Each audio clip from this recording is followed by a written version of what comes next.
Hi friends! Welcome back to my channel. In today's video, I'm going to show you how to turn on the 120Hz refresh rate on Samsung Galaxy A55. If you're new here, don't forget to subscribe and give this video a thumbs up. Now, let's dive in.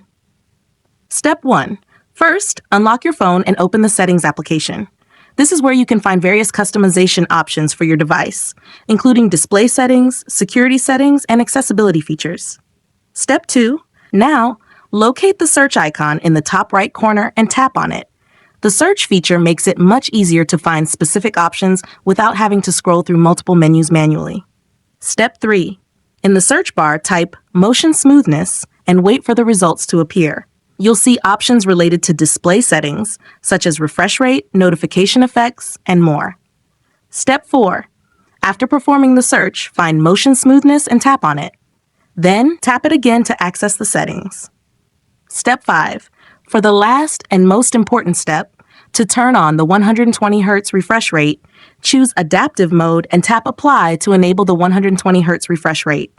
This feature automatically adjusts your screen's refresh rate for a smoother experience. If you found this tutorial helpful, don't forget to give it a thumbs up and subscribe to my channel for more great tips.